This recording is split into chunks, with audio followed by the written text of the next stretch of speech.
Você nunca entenderia. Esse dinheiro é meu agora. Minha filha Emma disse isso. Ela estava parada na porta da sala, a sala que construímos juntos. Eu não me movi. Meu rosto parecia uma pedra, meus olhos fixos nos dela. Não houve uma única lágrima. Ela se virou e saiu. A porta bateu. O som ecoou no silêncio. Uma semana depois, a porta se abriu novamente. Quando os paramédicos viram o rosto do meu Chris, caído perto da poltrona, a esperança desapareceu dos olhos deles. O sorriso dele, não. Aquele já tinha desaparecido há dias. O silêncio que se seguiu à partida de Emma foi pesado, quase sólido. Chris sentou-se em sua poltrona de couro gasta, olhando para a parede. Ele não disse uma palavra, apenas respirava, de forma lenta e superficial. Tentei falar com ele, mas era como gritar num vácuo. A luz do fim da tarde entrava pela janela, pintando longas sombras no tapete. As mesmas sombras que vimos por 40 anos, mas agora elas pareciam frias, como garras. Eu me levantei e preparei um café, o cheiro enchendo a casa. Era um ritual normal num dia que era tudo, menos normal. O café ficou intocado na mesinha ao lado dele. A xícara esfriou, assim como tudo dentro de mim. A dor não era quente e aguda. Era um gelo que se espalhava lentamente pelas minhas veias. Os dias seguintes foram um borrão de formalidades. Vizinhos traziam comida que não comíamos. O telefone tocava com vozes cheias de uma pena que eu não queria. Eu me movia pela casa como um fantasma, cuidando de um homem que já havia partido, mesmo antes de seu coração parar. Diga-me de qual cidade você está ouvindo. Se quiser ouvir mais histórias como a minha, inscreva-se. Eles viam uma viúva frágil, uma mãe abandonada. Eles não tinham ideia do que se passava por trás dos meus olhos. Minha mente, a mente de uma contadora, estava trabalhando. Ela não parava. Cada sacrifício, cada centavo, cada promessa quebrada, tudo estava sendo arquivado em silêncio. Eles pensaram que eu estava desmoronando, mas na verdade eu estava construindo algo. Uma fortaleza de clareza fria. Após o funeral, quando a casa finalmente ficou vazia, eu fui até o pequeno escritório nos fundos. O cheiro de papel antigo e do tabaco de cachimbo de Chris ainda pairava no ar. Abri a gaveta debaixo da sua escrivaninha de carvalho. Lá estavam eles, os livros caixa, as pastas com os extratos bancários, os recibos de cada grande despesa que fizemos por nossa filha, a mensalidade da faculdade de administração, 120 mil Harleys, o investimento inicial para o seu negócio, 50 mil Harleys, a entrada do apartamento dela, 90 mil Harleys. Peguei minha caneta e um novo livro caixa. Minhas mãos estavam firmes. Comecei a somar tudo, linha por linha. Chris sempre dizia: "Os números não mentem, Morgan. As pessoas mentem. Siga sempre os números." E era exatamente isso que eu ia fazer. Enquanto a tinta preta preenchia as linhas do papel, cada número era uma memória. Lembrei-me de Chris e eu trabalhando até tarde, adiando nossa aposentadoria para pagar a faculdade dela. Lembrei-me de vender as joias da minha mãe para ajudá-la com o apartamento, sentindo o peso daquele sacrifício. Cada dígito era uma prova do nosso amor. Um amor que ela jogou fora como se não fosse nada. Para entender como chegamos a este ponto, a este silêncio ensurdecedor em uma casa vazia, você precisa entender como tudo começou. Não foi uma traição súbita, foi uma erosão lenta, construída sobre um alicerce de sacrifícios que ela nunca valorizou. Deixe-me contar como nós demos a ela o mundo, antes de ela decidir queimar o nosso até as cinzas. Eu não nasci com nada. Meus pais eram pessoas simples, do tipo que acreditava que o suor na testa era mais valioso que dinheiro no banco. Meu pai trabalhava na construção civil, as mãos sempre ásperas e o cheiro de cimento impregnado na roupa. Minha mãe era costureira, passava os dias curvada sobre uma máquina de costura barulhenta, transformando retalhos em vestidos para as mulheres mais ricas da cidade. Eles não me deixaram herança em terras ou ações, deixaram algo muito mais duradouro. A certeza de que a dignidade era o único bem que ninguém jamais poderia tomar de mim. Eles me ensinaram que o trabalho honesto era uma forma de oração e que o caráter era construído nos momentos difíceis, não nos fáceis. Essa foi a minha única riqueza por muito tempo. Desde cedo, aprendi o valor de cada centavo. Enquanto outras meninas brincavam, eu ajudava minha mãe a organizar os carretéis de linha ou entregava os almoços do meu pai na obra. Comecei a trabalhar aos 16 anos, em uma pequena mercearia, e cada nota que eu ganhava era guardada com um propósito. Não havia espaço para frivolidades ou impulsos, tudo era planejado, calculado. Eu via o cansaço nos olhos dos meus pais e jurei a mim mesma que teria uma vida diferente. Não necessariamente mais rica, mas mais segura. Uma vida onde uma doença inesperada não significaria a ruína. Essa disciplina, essa necessidade de entender para onde cada pedaço do nosso esforço ia, moldou quem eu sou. Não foi uma escolha, foi uma necessidade de sobrevivência que se tornou parte de mim. Essa base sólida, construída com o cimento do meu pai e a linha da minha mãe, foi o que me manteve de pé quando tudo desmoronou. Eles me ensinaram a enfrentar a tempestade sem vergar, a encontrar força no silêncio quando as palavras falham. Quando Emma me deixou naquele estado e quando Chris se foi, eu não me quebrei. Voltei para os fundamentos, para a lição de que, mesmo quando você perde tudo, ainda resta o que você é por dentro. Eles pensaram que, ao tirar nosso dinheiro, estavam me deixando sem nada. Mal sabiam eles que eu fui criada para sobreviver ao nada. E foi essa força, forjada na infância, que me permitiu sentar àquela escrivaninha e começar a minha própria contabilidade da dor e da traição, preparando-me para o que viria a seguir. Eu me tornei contadora. Não foi uma escolha glamourosa, mas para mim fazia todo o sentido do mundo. Havia uma paz nos números, uma lógica que o mundo das pessoas raramente oferecia. Comecei como assistente em uma pequena empresa familiar, um lugar com cheiro de café velho e o som constante de uma calculadora. Passei 40 anos ali. Vi a empresa crescer, vi os filhos do dono assumirem e depois os netos. Eu era a constante, a memória financeira daquele lugar. Enquanto o mundo lá fora era caótico e imprevisível, dentro das minhas planilhas, tudo tinha uma ordem. Cada entrada e cada saída contavam uma história clara e honesta. Não havia espaço para mentiras ou meias-verdades. Um débito era um débito, um crédito era um crédito. Simples assim. Meu trabalho me ensinou a paciência de um monge e o ceticismo de um detetive. Aprendi que as maiores fraudes não estavam escondidas em esquemas complexos, mas nos pequenos detalhes que todos ignoravam. Uma vírgula fora do lugar, um arredondamento inconsistente, uma despesa sem recibo. As pessoas subestimam o poder da atenção meticulosa. Elas acreditam que a verdade está em grandes confissões, mas ela quase sempre se esconde nas notas de rodapé. Por décadas, treinei minha mente para encontrar padrões, para seguir o rastro do dinheiro, porque ele sempre, invariavelmente, leva à verdade. Era uma habilidade que eu usava para proteger os negócios dos meus clientes. Eu não tinha ideia de que um dia a usaria para desvendar a destruição da minha própria família. Eu nunca busquei reconhecimento ou uma grande promoção.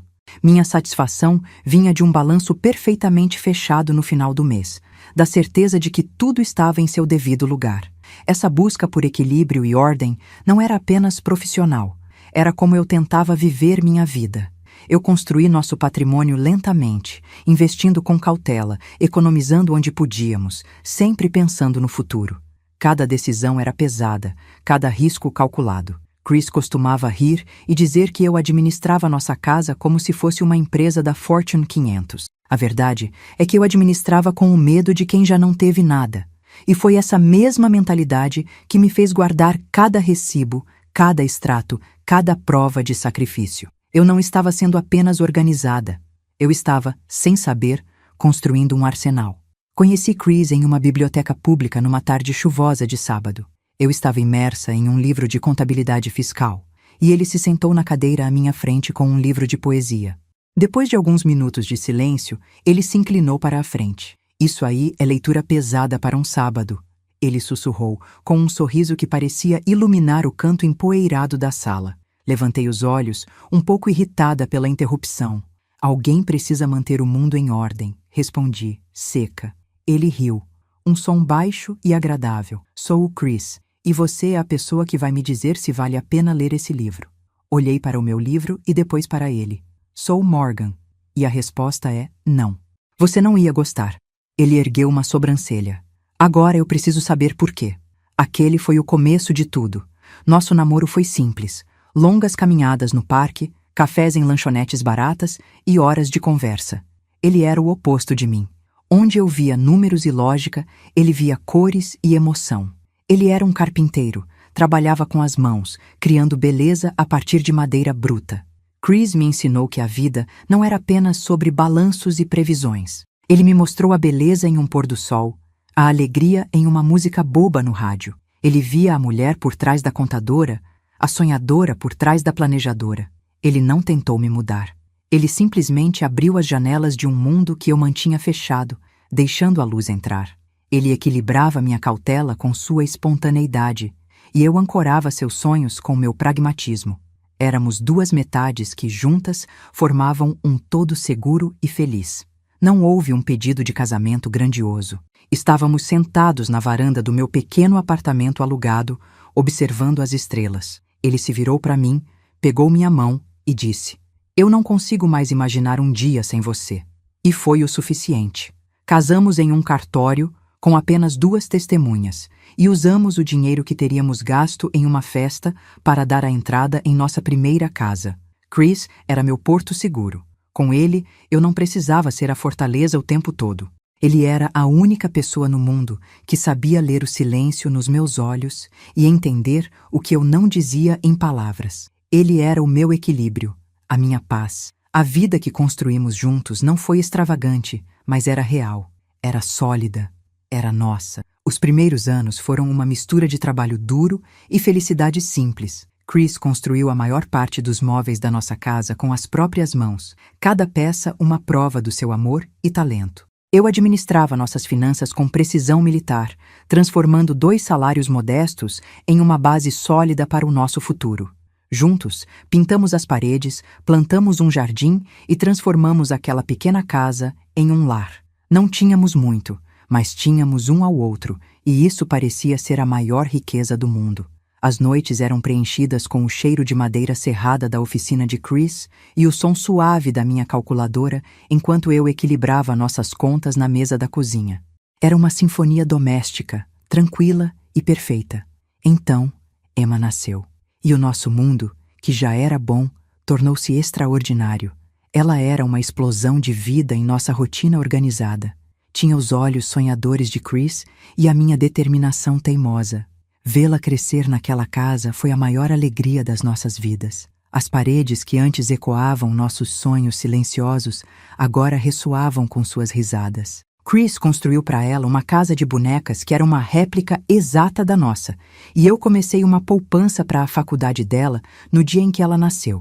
Tudo o que fazíamos, cada hora extra que trabalhávamos, cada sacrifício que fazíamos, era por ela. Para dar a ela as oportunidades que nunca tivemos. Queríamos que ela tivesse o mundo. Lembro-me de uma tarde de verão em particular. Emma devia ter uns 7 anos. Estávamos no quintal. E Chris estava ensinando-a a fazer uma pipa com jornais velhos e varetas de bambu. Eu os observava da janela da cozinha, com as mãos sujas de farinha de um bolo que estava assando. O sol estava se pondo, pintando o céu de laranja e rosa. A risada de Emma ecoou pelo jardim quando o vento finalmente pegou a pipa e a levou para o alto. Chris olhou para mim por cima do ombro e sorriu. Aquele sorriso que me fazia sentir segura desde o dia em que o conheci. Naquele momento, tudo estava perfeito. A casa, a família, o futuro. Era um retrato de felicidade tão completo que eu gostaria de poder tê-lo emoldurado e guardado para sempre. 30 anos atrás, uma semana depois que Emma partiu, Chris teve um ataque cardíaco fulminante. Ele estava sentado em sua poltrona favorita, a mesma onde costumava ler para Emma quando ela era pequena. Não houve aviso, não houve despedida. O médico disse que seu coração simplesmente parou, mas eu sabia a verdade. O coração dele não parou, ele se partiu. A dor de perder a filha, da maneira como a perdemos, foi um golpe do qual ele não conseguiu se recuperar. O silêncio que se instalou na casa depois que levaram seu corpo era diferente de qualquer silêncio que eu já conheci. Era um vazio absoluto, um vácuo onde antes havia riso, o som de ferramentas e o batimento constante do coração que era o centro do meu universo. Nos dias que se seguiram, eu me agarrei às suas palavras, à sua lógica. Chris sempre dizia: os números não mentem, Morgan. As pessoas mentem. Siga sempre os números. Essa frase se tornou meu mantra, minha âncora em um mar de dor e confusão. Enquanto o mundo me oferecia pêsames e pena, eu me refugiava na ordem e na certeza dos meus livros caixa. Era a única maneira de manter a sanidade. Era a única maneira de honrá-lo. Ele não era um homem de grandes gestos ou declarações dramáticas. Ele era um homem de fundamentos, de coisas que duram. E sua sabedoria era a fundação sobre a qual eu teria que reconstruir minha vida, ou pelo menos sobreviver a ela. Cada número que eu anotava naquele livro caixa novo era uma facada. Lembrei-me dos 120 mil hires para a faculdade de administração dela. Adíamos nossa aposentadoria por 5 anos para pagar por aquele diploma, comendo refeições simples e consertando o carro velho em vez de comprar um novo. Nós o fizemos com alegria, imaginando o futuro brilhante que ela teria. Depois vieram os 50 DAIs. 000 para ajudá-la a abrir sua primeira empresa de consultoria. Eram as economias de uma vida inteira, guardadas para nossa velhice, entregues a ela com um abraço e um desejo de boa sorte. Nós acreditávamos nela mais do que em qualquer outra coisa. Cada sacrifício era uma declaração do nosso amor incondicional. O sacrifício final doeu mais. Os 90 mil bahars para na entrada do apartamento dela. Para conseguir aquele dinheiro, vendi as joias da minha mãe, as únicas coisas de valor que ela me deixou. Lembro-me do peso do colar de pérolas na minha mão antes de entregá-lo ao joalheiro. Mas eu o fiz sem hesitar, porque ver o sorriso no rosto de Emma ao receber as chaves de sua própria casa valia mais do que qualquer herança. Somando tudo, sem contar os anos de apoio contínuo, demos a ela mais de 360 mil reais. Demos a ela nosso passado, nosso presente e nosso futuro. E em troca, ela nos deixou com nada além de silêncio e um coração partido. E foi assim que ela nos agradeceu. Tudo parecia bem no começo. Depois que demos a ela o dinheiro para o apartamento, Emma insistiu que passássemos mais tempo juntos. Ela nos visitava todo fim de semana, trazendo pequenas lembrancinhas, contando sobre seu trabalho com um brilho nos olhos. Chris e eu nos sentíamos orgulhosos. Víamos nosso sacrifício florescer em sua felicidade e independência. Ela parecia tão grata, tão conectada a nós. Eu nunca teria conseguido isso sem vocês, ela dizia, nos abraçando com força na porta. E nós acreditávamos. Acreditávamos que tínhamos construído uma ponte sólida para o futuro dela e que essa ponte sempre nos manteria unidos. Era uma época de colheita, ou assim pensávamos, depois de uma vida inteira de plantio. Os primeiros meses em seu novo apartamento foram cheios de calor. Ajudamos a montar os móveis, pintamos uma parede da sala de um amarelo ensolarado que ela escolheu e jantávamos juntos quase todas as noites. Ela nos ligava por qualquer coisinha, para pedir a receita do assado de Chris ou para perguntar como tirar uma mancha de café do tapete novo. Nós nos sentíamos necessários, amados. Éramos uma família unida, celebrando o sucesso que havíamos construído juntos. Aquele dinheiro, cada centavo dele, parecia o melhor investimento de nossas vidas. Não era apenas sobre o apartamento, era sobre a alegria em seu rosto, a segurança em sua voz. Tudo parecia estar exatamente como deveria ser. Estávamos vivendo o sonho que sempre tivemos para ela. Mas então, algo sutil mudou. Foi quase imperceptível. Um dia, ela mencionou um novo sócio, um homem chamado Kevin. Ela falou dele com uma admiração que beirava a reverência. Ele era brilhante, ambicioso, ia levar a consultoria dela para o próximo nível. No início, ficamos felizes por ela, mas logo o nome dele começou a aparecer em todas as conversas, como uma vírgula em cada frase. As decisões que antes ela tomava conosco, agora eram filtradas por ele. Kevin sugeriu que... Eu me lembro de olhar para Chris durante um jantar, uma pequena pontada de inquietação no meu peito, mas eu a ignorei. Era o trabalho dela, a vida dela. Estávamos apenas sendo pais superprotetores, eu disse a mim mesma. As visitas de fim de semana começaram a falhar. Primeiro, era uma a cada 2 semanas. Depois, uma por mês. As ligações ficaram mais curtas, os detalhes sobre sua vida, mais vagos. Tentei não levar para o lado pessoal. Quer almoçar no domingo? Perguntei ao telefone numa quarta-feira. Houve uma pausa. Não posso, mãe. Estou muito ocupada com um novo projeto. Sua voz parecia distante. Que tal no sábado, então? Chris pode fazer aquela lasanha que você adora. Outra pausa, mais longa desta vez. Sábado também não dá. Fica pra próxima, tá? Ela desligou antes que eu pudesse responder. Olhei para o telefone mudo na minha mão. Um frio estranho se espalhando por mim. A lasanha de Chris sempre fora seu prato favorito. Continuei tentando, mas as desculpas se tornaram um padrão. Eles são jovens, Morgan, Chris dizia, tentando me consolar, embora eu visse a mesma preocupação em seus olhos. Estão construindo suas carreiras, é normal. Eu queria acreditar nele. Eu me apegava a essa lógica, a essa racionalização. Repetia para mim mesma que a vida dela estava apenas se movendo rápido demais e que logo as coisas voltariam ao normal. Mas no fundo, uma semente de dúvida havia sido plantada. A distância dela não parecia com a agitação de uma vida ocupada. Parecia um muro sendo construído, tijolo por tijolo, e nós estávamos do lado de fora, sem saber o porquê. Cada chamada não atendida era mais um tijolo no lugar. Quando finalmente conseguíamos vê-la, ela nunca estava sozinha. Kevin estava sempre lá, um sorriso polido no rosto e olhos que não sorriam. O tom dela conosco mudou. Tornou-se formal, quase como se estivéssemos em uma reunião de negócios. "Posso ver as crianças?" perguntou uma tia uma vez, referindo-se aos filhos de uma prima que Emma costumava adorar.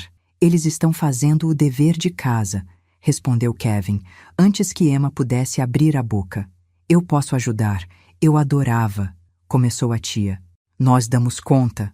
Ele a cortou, com uma finalidade que congelou a sala. Emma apenas observava, quieta. A mulher vibrante e afetuosa que conhecíamos estava desaparecendo, substituída por uma sombra silenciosa ao lado daquele homem. A confusão dentro de mim crescia a cada encontro. Eu via minha filha, mas não a reconhecia. Tentei falar com ela a sós, mas Kevin parecia ter um sexto sentido para isso, sempre aparecendo com uma pergunta de trabalho ou uma interrupção urgente. A casa dela, que ajudamos a construir, começou a parecer um território estrangeiro. As fotos de família foram movidas para um corredor menos visível, substituídas por arte moderna e abstrata que Kevin havia escolhido. Eu sentia que estava perdendo o controle, que uma força invisível estava reescrevendo nossa história familiar, apagando as partes que não se encaixavam em sua nova narrativa. E o pior de tudo era o olhar vazio de Emma enquanto tudo acontecia. Então, o gaslighting começou, sutilmente no início. "Mas você prometeu que viria para o aniversário do seu pai", eu disse, magoada por ela não ter aparecido. "Eu nunca disse isso, mãe", ela respondeu com uma calma desconcertante. "Sim, você disse. Na semana passada, ao telefone, você disse que traria o bolo." Ela balançou a cabeça, quase com pena. "Você está confusa. Isso nunca aconteceu." A certeza dela era tão absoluta que me fez duvidar. "Eu me lembro claramente", insisti. Foi quando Kevin interveio, colocando a mão no ombro dela. Sua mãe talvez devesse consultar um médico sobre a memória dela. É comum nessa idade. As palavras dele me atingiram como um soco no estômago. Esse tipo de coisa se repetiu várias vezes. Eventos que eu sabia que tinham acontecido eram negados. Conversas eram distorcidas. Eles me faziam sentir como se eu estivesse perdendo a cabeça. Comecei a anotar as coisas em um caderno apenas para provar a mim mesma que não estava louca. A confiança que eu sempre tive em minha mente de contadora, começou a vacilar. A ansiedade se tornou uma companheira constante. Eu me pegava repassando conversas na minha cabeça, procurando por falhas na minha própria memória. Eles não estavam apenas se distanciando de mim, estavam ativamente tentando desmontar minha percepção da realidade. Era uma forma de crueldade tão refinada que me deixava sem ar. Depois de minar minha confiança, eles foram atrás do que realmente queriam: o dinheiro. "Mãe, sobre a casa." Emma começou um dia durante uma visita tensa. "O que tem a casa?" perguntei na defensiva.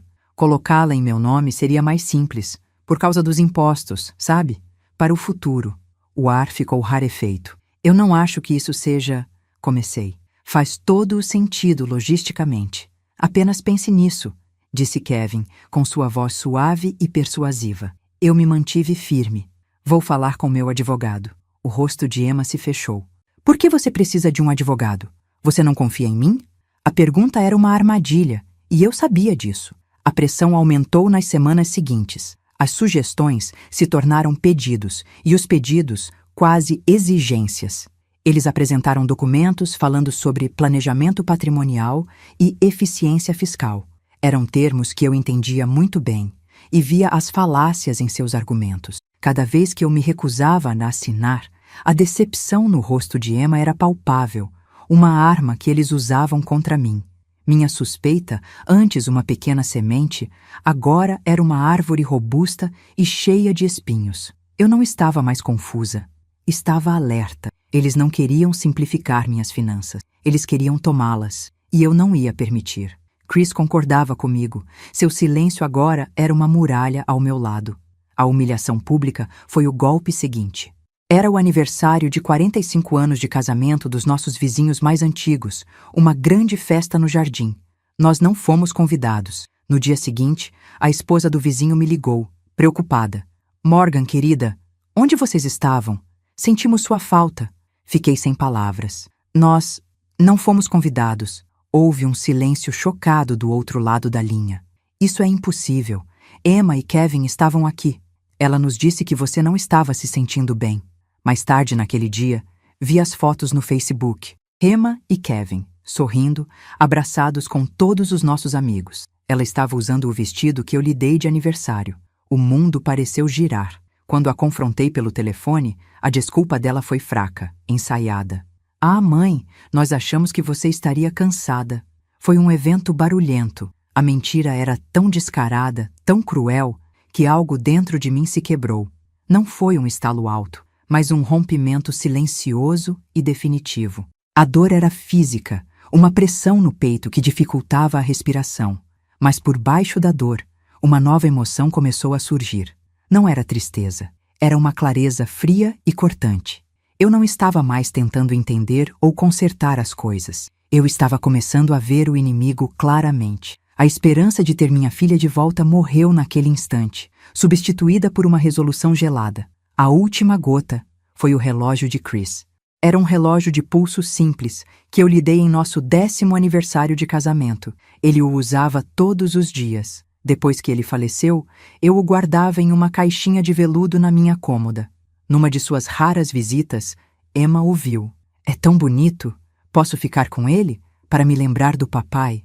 Meu coração se apertou, mas eu cedi. Uma última tentativa tola de conexão. Uma semana depois, perguntei sobre ele. Ela deu de ombros. Ah, aquilo? Acho que perdi. É só um relógio velho, mãe. Por que você se importa tanto? A indiferença em sua voz foi a profanação final. Não era sobre o objeto, era sobre a memória. E ela a descartou como lixo. A raiva que senti foi pura, branca e quente. Foi essa raiva que me fez procurar. Eu precisava de provas, de algo concreto que explicasse essa monstruosidade. Comecei a vasculhar os extratos bancários antigos, os registros que eu, como contadora, sempre guardei meticulosamente. E então eu encontrei uma série de transferências feitas ao longo de 6 meses, da nossa conta de investimentos conjunta para uma conta desconhecida. Os valores eram altos: 50 mil, 100 mil, 200 mil. Somando tudo, chegava a quase 400 mil dólares. Todo o nosso futuro, tudo pelo que trabalhamos, drenado para um buraco negro digital. O nome na conta de destino não era o de Emma. Era de uma empresa de fachada registrada por Kevin. Meu coração não acelerou. Minha respiração não falhou. Foi o contrário. Tudo dentro de mim ficou perfeitamente calmo. As peças do quebra-cabeça se encaixaram com um clique silencioso e terrível. A distância, o gaslighting, a pressão financeira, a crueldade. Tudo fazia sentido agora. Não era uma crise pessoal. Era um plano. Uma aquisição hostil da nossa vida, orquestrada por ele e executada por ela. Foi quando eu soube. Soube que não havia nada para salvar. A dor da traição se transformou instantaneamente em uma clareza estratégica. Eu não era mais uma mãe de luto. Eu era uma contadora com um balanço para fechar. E eu ia seguir os números até o fim. Alguns dias depois, Emma apareceu na nossa porta. Sozinha, pela primeira vez em meses. Ela trazia um buquê de lírios, minhas flores favoritas. Seu sorriso era o mesmo de quando era criança. Mãe, sinto muito por termos nos distanciado, disse ela, a voz suave e cheia de um arrependimento que agora eu sabia ser falso. Está tudo bem, murmurei, jogando meu papel. Nós queremos consertar as coisas, continuou ela. Como? Ela abriu a bolsa e tirou uma pasta. Primeiro você pode assinar estes papéis de rotina? É para consolidar as contas. Kevin disse que vai facilitar tudo para nós no futuro. A audácia dela era de tirar o fôlego. Eu olhei para os papéis, depois para o rosto dela, o rosto que eu amava mais do que tudo no mundo. E não vi minha filha. Vi uma estranha, uma cúmplice. Peguei a caneta que ela me ofereceu, mas não assinei. E foi nesse momento que confrontei-a com os extratos bancários na mão. Foi quando o sorriso dela desapareceu, substituído por um pânico frio. Foi quando ela viu que não havia mais para onde fugir, que a mentira havia acabado. E foi então, encurralada e exposta, que ela disse aquelas palavras, as palavras que ecoariam em minha mente por 30 anos. Você nunca entenderia. Esse dinheiro é meu agora. E então, ela se virou e saiu da minha vida para sempre. A chave de metal parecia fria e insignificante na minha mão, mas carregava o peso de 30 anos de silêncio. Minha neta, Lily, segurou meu braço enquanto eu a inseria na fechadura enferrujada do depósito. A porta de metal rolou para cima com um rangido que ecoou no corredor silencioso. O ar que saiu de lá era denso, com cheiro de poeira, papel velho e promessas esquecidas. No centro do pequeno espaço, coberta por um lençol empoeirado, havia uma única caixa de metal. Não era grande, mas eu senti instintivamente que continha o mundo inteiro. Aproximei-me, o coração batendo um ritmo lento e pesado no meu peito. Minhas mãos, no entanto, estavam perfeitamente firmes quando levantei a tampa. Lá dentro, vi um diário com capa de couro e uma pequena pilha de fitas cassete. Comecei pelo diário. A caligrafia era inconfundivelmente a de Emma, cada curva uma memória dolorosa. Mas as palavras que li não eram de uma traidora, eram de uma prisioneira. Página após página, ela detalhava a chantagem. Kevin não era seu parceiro, ele era seu carrasco. Ele e sua família a enredaram em uma fraude, e quando ela tentou sair, eles a ameaçaram. Ameaçaram matar a mim e a Chris. O dinheiro que ela pegou não foi por ganância, foi o preço da nossa vida. Folheei os extratos bancários que estavam no fundo da caixa. As transferências, totalizando 385 mil reais, não foram para uma conta dela. Foram para uma empresa de fachada nas Ilhas Cayman, uma empresa que pertencia ao pai de Kevin. A verdade me atingiu não como uma onda, mas como um bloco de gelo se formando ao redor do meu coração.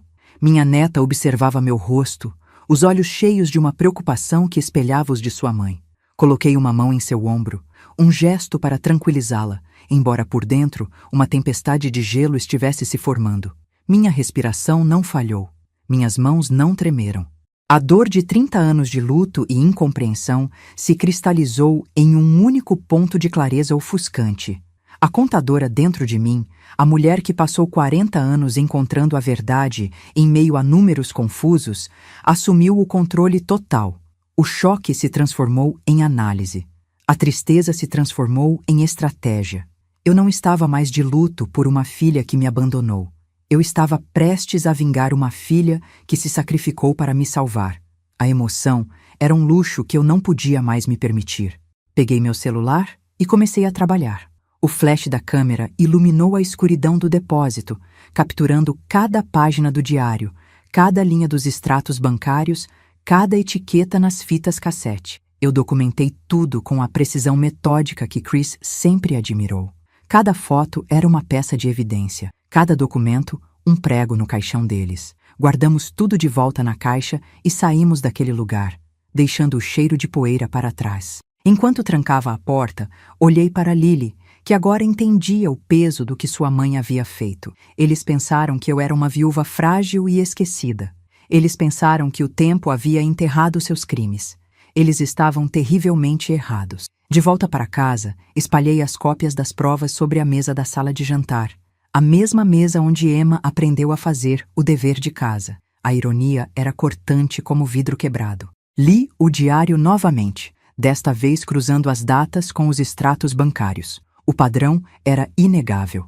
Cada vez que Emma se distanciava, era logo após uma nova ameaça. Cada pedido de dinheiro coincidia com uma pressão documentada por Kevin. A venda do apartamento, o empréstimo desesperado, a ausência nos eventos familiares, não eram atos de egoísmo. Eram os movimentos desesperados de alguém tentando ganhar tempo, de alguém construindo um escudo ao redor das pessoas que amava, mesmo que isso significasse queimar a si mesma no processo. A dimensão da conspiração era maior do que eu imaginava. O diário de Emma não implicava apenas Kevin.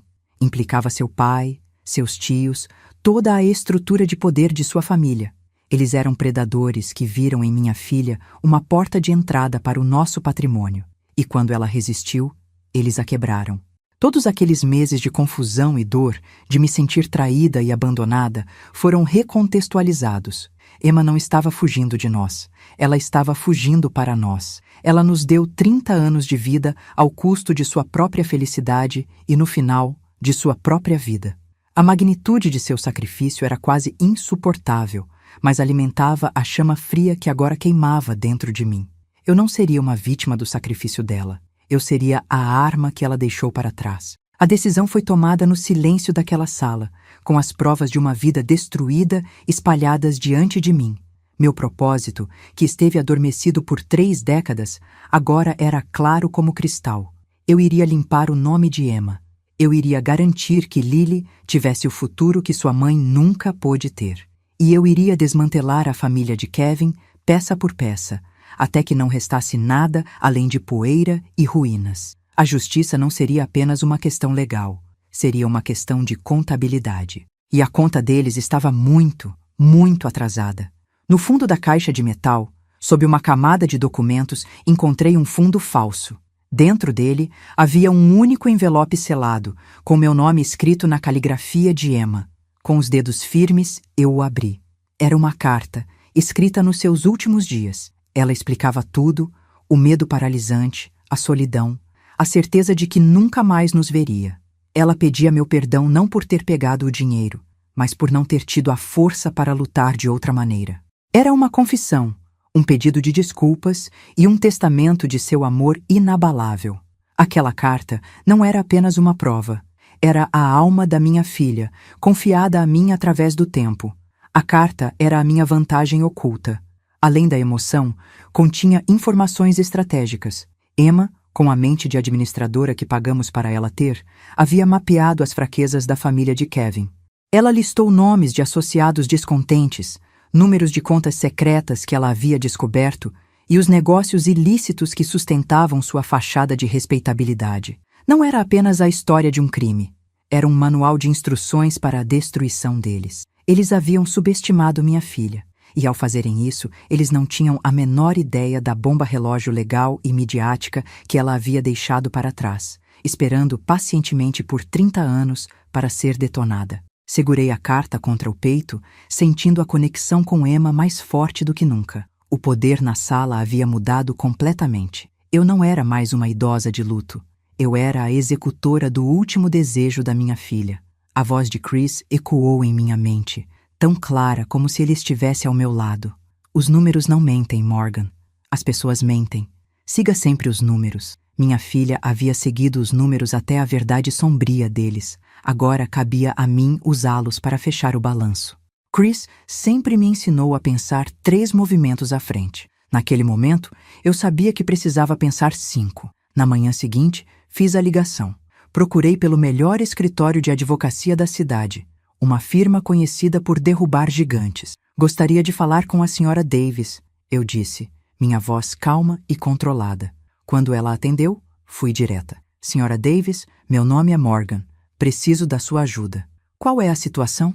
Ela perguntou, o tom profissional e distante. Minha família foi destruída por um crime há 30 anos, e eu acabei de encontrar as provas que podem mandar uma das famílias mais poderosas desta cidade para a prisão. Houve uma pausa na linha. Diga-me tudo. O escritório dela era impessoal, todo em vidro e aço, projetado para intimidar. Não me intimidei. Coloquei as cópias das provas sobre sua mesa de mogno. O diário, os extratos, as transcrições das fitas. Ela leu em silêncio por quase 1 hora, seu rosto impassível se transformando lentamente em uma máscara de fúria contida. Finalmente, ela ergueu os olhos. Isso não é um litígio familiar, Sra. Morgan. Isso é extorsão, fraude em grande escala, formação de quadrilha. Eu sei, respondi. Ela se inclinou para a frente. Eles podem ir para a prisão por muito tempo por isso. Minha resposta foi de uma só palavra. Bom, podemos conseguir um acordo multimilionário. Eles pagariam qualquer coisa para manter isso em segredo, Sra. Davis sugeriu, testando minhas intenções. Eu a interrompi. Não estamos fazendo um acordo. Não quero o silêncio deles. Quero a ruína deles. Quero cada centavo que nos foi roubado de volta, com juros punitivos. E quero que o mundo inteiro saiba o que eles fizeram com a minha filha. Um sorriso fino e afiado surgiu nos lábios da Sra. Davis. Excelente. Vamos registrar queixas criminais e civis. Vamos começar a preparar o dossiê para as autoridades federais imediatamente. O primeiro movimento no tabuleiro de xadrez havia sido feito. Voltei para casa e retomei minha rotina. Para qualquer observador externo, eu era a mesma mulher de sempre. Cuidava do meu jardim, ia ao mercado, sentava-me na varanda com uma xícara de chá. Lily agora morava comigo, e nossa presença juntas pintava um quadro de reconciliação familiar tranquila, uma avó e uma neta se conhecendo, após anos de separação.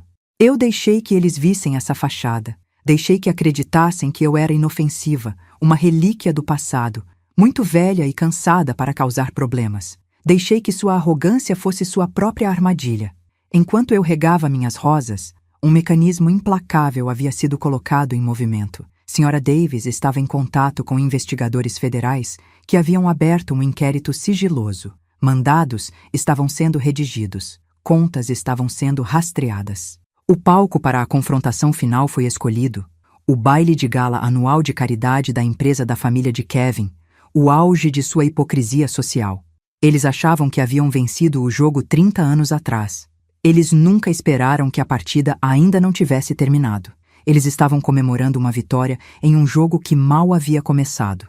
Tudo estava pronto. As provas estavam seguras. A lei estava do nosso lado.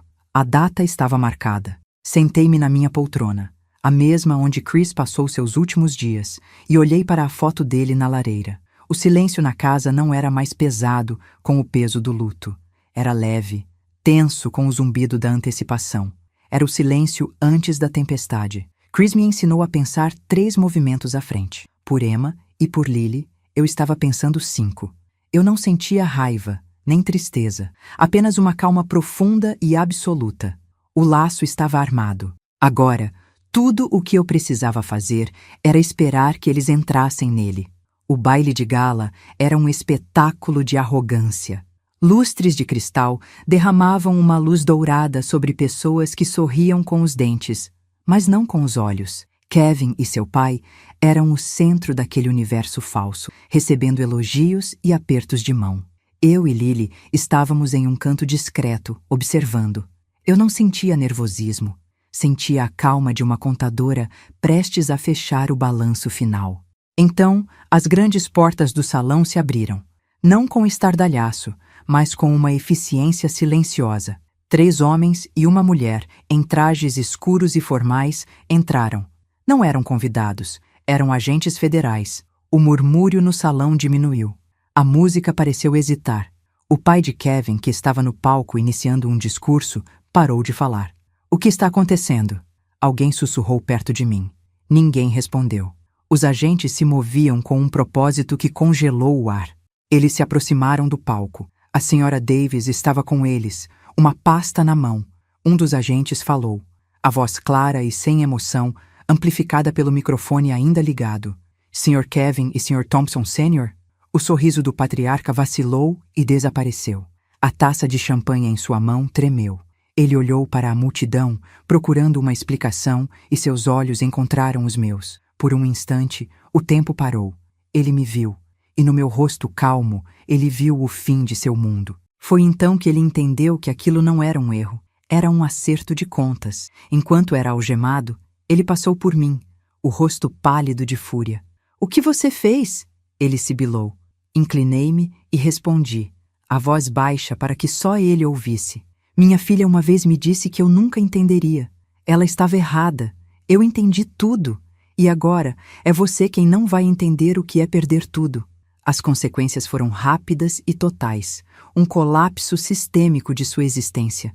Legalmente, eles foram presos naquela noite sob acusações de extorsão, fraude em grande escala e formação de quadrilha, enfrentando sentenças de até 20 anos. Financeiramente, suas contas foram congeladas antes mesmo de chegarem à delegacia.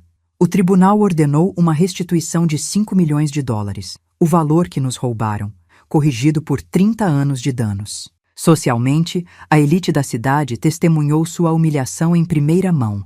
No dia seguinte, a história estava em todos os jornais, destruindo sua reputação para sempre. Psicologicamente, foi a aniquilação. O patriarca desabou no chão do salão, um soluço seco e patético escapando de seus lábios. Kevin ficou parado, catatônico, o rosto uma máscara vazia de choque. Eles não perderam apenas o dinheiro, perderam a liberdade, o poder e o futuro. Eles tiveram exatamente o que mereciam. Meses se passaram. Eles cumprem suas sentenças agora, em prisões federais separadas. Ouvi dizer que a empresa faliu, os amigos desapareceram e o que restou da família vive na obscuridade e na vergonha. Eu e Lily nos mudamos para uma pequena casa perto do mar. É um lugar tranquilo, cheio de luz. Não é grande, mas é nossa. Paga com o dinheiro que a justiça nos devolveu. Na minha cômoda, em uma pequena caixa de veludo, guardo a chave do depósito. Ela não é mais um símbolo de um mistério doloroso ou de uma perda insuportável. Olho para ela e vejo o sacrifício da minha filha, o amor inabalável que ela teve por nós. A chave não abriu apenas uma porta de metal, ela abriu a porta para a verdade. Sua presença silenciosa não me lembra mais da dor. Ela me lembra da força, da sobrevivência e da dignidade restaurada. Agora, sento-me na varanda e observo as ondas, sentindo o calor do sol no meu rosto. O ar aqui é limpo, leve. Aprendi que a dignidade não é algo que alguém possa lhe dar ou tirar. É algo que você reivindica. Aprendi que a força mais verdadeira não grita. Ela calcula, planeja e espera o momento certo para agir. Não tenho arrependimentos.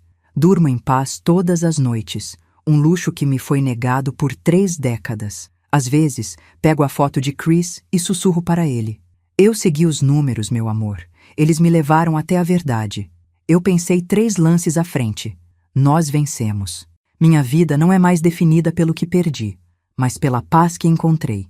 Se esta história te emocionou, escreva justiça nos comentários e se inscreva para ouvir a próxima. Meu tempo é meu novamente. E isso é tudo que importa.